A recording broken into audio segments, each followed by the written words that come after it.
Hi, this is Dominic from Paphos Life, and in part one of a two-part adventure, we're taking a trip through the Akamas from Pano Arodes down to near Lara Bay.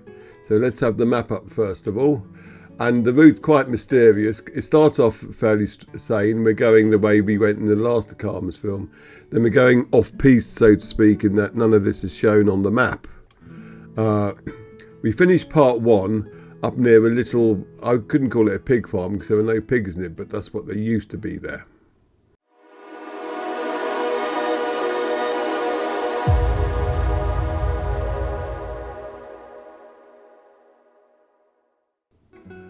And in part two we take a rather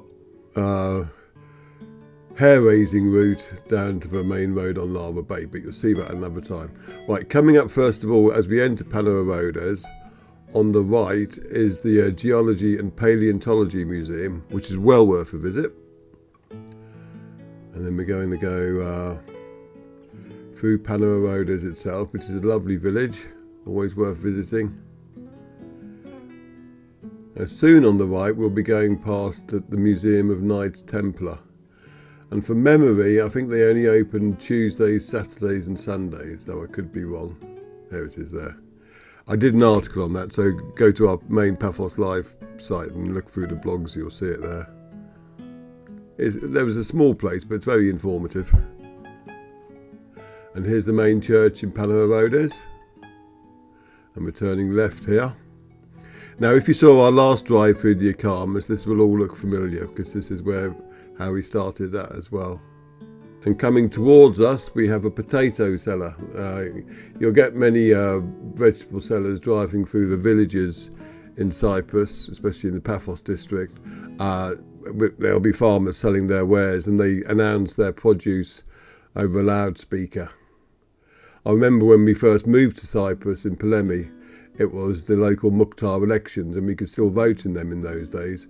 And the local politicians would be going around trying to drum up support for themselves, and I kept confusing a potato seller with one of the politicians.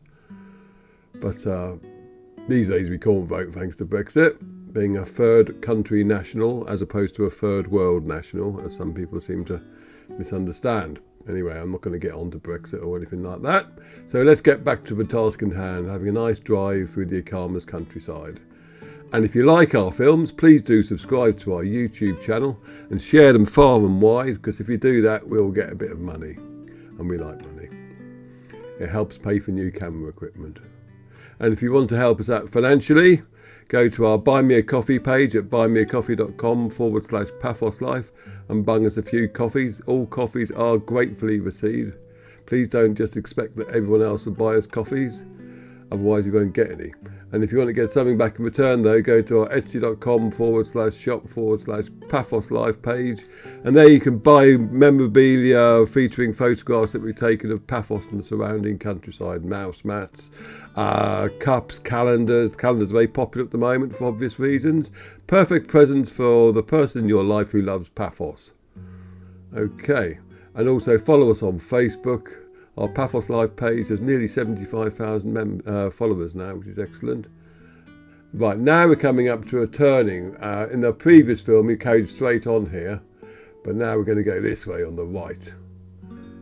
We're going to investigate. I want to get to the other side of the valley basically, because there used to be a little pig farm, bit of a spoiler there, because the farm is still there, or the shacks anyway, but there weren't any pigs there this time around.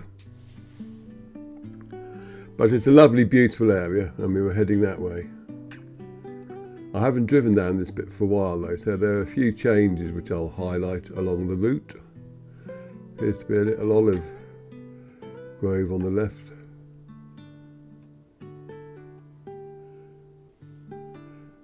And, oh yeah, I talked about the Paphos Live page. Also join our Paphos Chat Facebook group and say hello. Or if you want to chat about the whole of Cyprus, then join the Cyprus chat group, which we also run. It was a nice sunny stroke cloudy day. It's a very good time for taking photographs, I think. When it's just sheer blue sky, it can be a bit boring. A few clouds, and as long as there's not too many, because Especially if I'm flying the drone, it's nice to have sunshine. It's just a nicer light.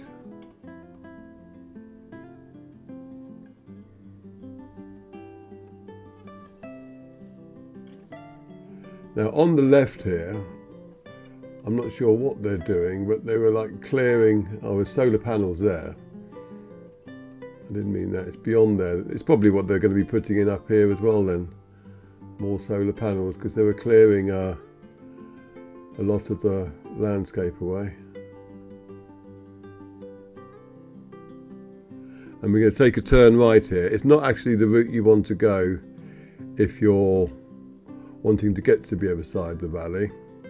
And hand in the air, I took a wrong turn here. However, it's quite a nice little useful route because it will show you a couple of things that are worth knowing about.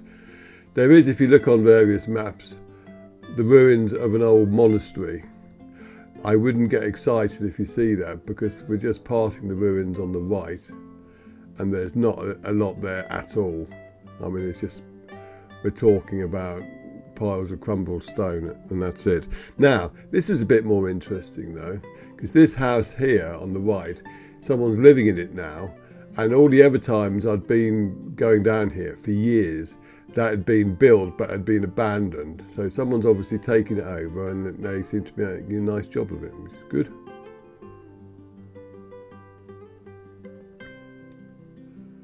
And at the moment this route looks nice and fine, but it soon deteriorates. And the saddest thing is I've driven down here before and made exactly the same mistake. And yes, I did it again. I kept filming though because you get a nicer view of the monastery on the way back. There are various farm tracks there.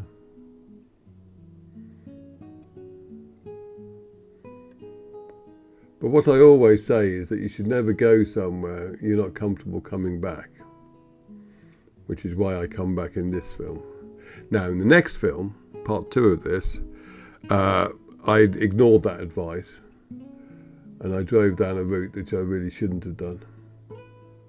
And I ended up having to get out and put lots of stones into holes and things so that my Jeep could traverse it safely. But you'll see that in part 2. Look how beautiful the countryside is there. So yeah, there was a route on my right that I could have gone, but it's mainly been eroded. Well, it has completely been eroded. From a satellite, it doesn't look that bad. But if you want to get your car stuck in quicksand, that would be the way to go. And I got out of the car just here to check that little thing down there, which is why there's a little break in the footage there. And me sensibly deciding, no, I'm not going to go down there. I was with my wife and I think she'd have had a heart attack if I tried as well. She wasn't that comfortable later on in part 2 either.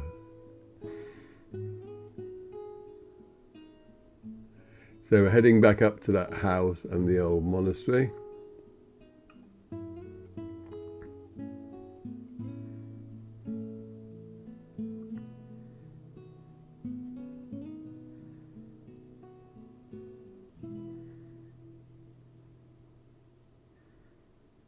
Here we go.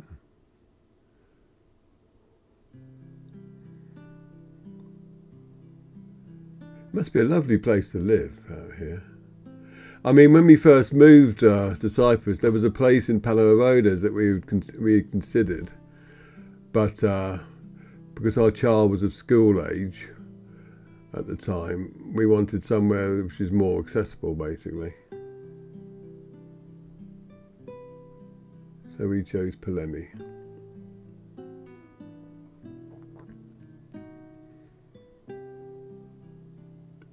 So you got the monastery on the left again. And having seen those solar panels, which to be quite honest, when I was doing the actual drive, I didn't spot, that probably explains what's going to be happening up there as well, where they've cleared. I'm not sure how that fits in with the no building on the Akamas, but they certainly couldn't stick stuff like that up without the proper permission. Anyway, so we're back on the main road, and if I carry on this road, it loops round to, staying on the left side of the valley, and joins up with the trailhead of the Avakas Gorge loop, if that means anything to you. If it doesn't, then just say, oh yeah, road through the Akamas. That's all you need to know. Now this part we're on at the moment is still shown on the maps, but soon we'll be driving in areas that you have to rely on satellite imagery if you want to navigate, or just experience. And the key rule of thumb, as I said before, is don't drive down the road you'll feel unsure about coming back up.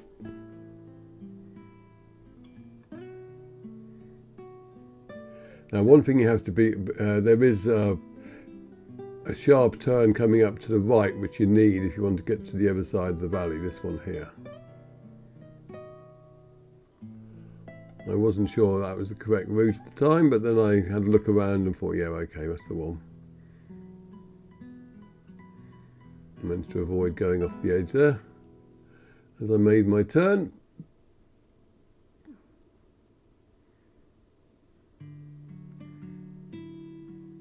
There's a funny water feature to the right there as well. It's very overgrown and unkept. Now, if you look straight ahead beyond the road, you'll see where that track I'd been considering comes out, and also what the kind of terrain is like. It's all been washed away and you're just left with that muddy stuff, which isn't very nice to drive across, especially if it gets wet. So I was very glad I didn't do that.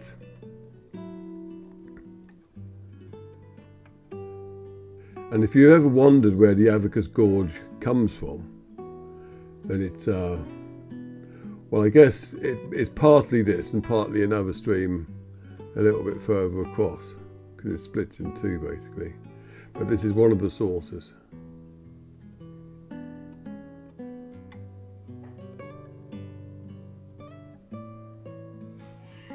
The main one, I would say. Excuse my wife sneezing in the background.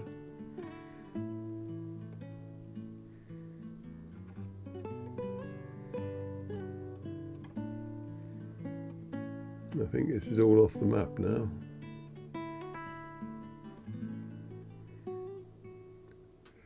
If you do drive these kind of roads, well, first of all, if you're in a hire car, you check your insurance to make sure you're allowed to, but also check that you have the facility to change your tyre. Because by far the biggest problem you'll have out on the Akamas when you're driving is a puncture. And if you've got a spare tyre and the means to change it, then you're okay. You don't need any help. Just put on the spare. And if you're on the spare, though, get out of there by the safest route and quickest route you can, because you're on borrowed time and you don't want to get two punctures. But some of the rocks are quite jagged, and they can give you. I mean, I say this because the only problems I've ever had on the Akamas driving have been punctures. I've had about 4 of them in my time, and they're a pain. You get covered in dust having to change them, etc. But it's if you've got the facility to change the puncture, then you're okay. So check up on that if nothing else.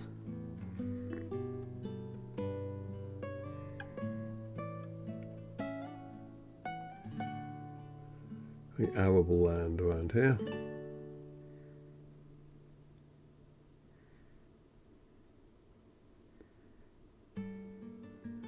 Great place for hiking as well.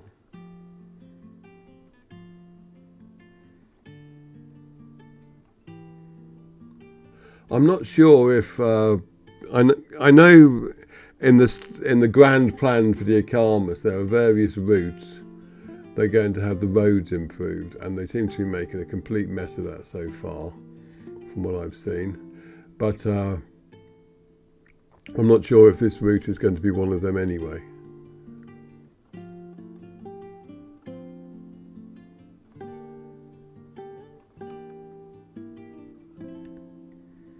because later on when you're going round the cliff, it's quite narrow, and I don't see how they'd make it easily into 2 lanes,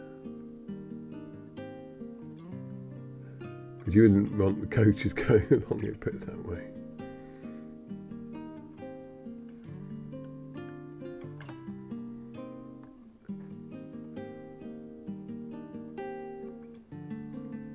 I just love the countryside and the scenery here though.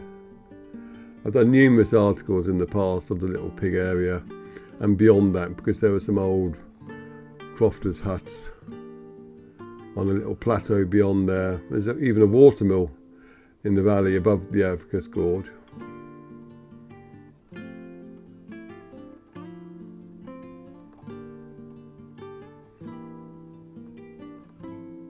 And as you can see, it's all farmed. I don't know why there weren't any pigs there this time, but who knows. I've got a little clip of me walking around the pig farm. I might put that up in some shape or form. But I was going to do a lot more filming, but when the journey gets hair-raising, as it did, I tend to stop filming and just concentrate on the driving. Anyway, this will be the end of part 1. This is the pig farm we're just going to drive up, and I'm just going to pull in here and we'll have a look around and enjoy the scenery. So in part 2 we carry on, and it gets a lot more fun, I can assure you. Until then, enjoy the view and take care. Cheers.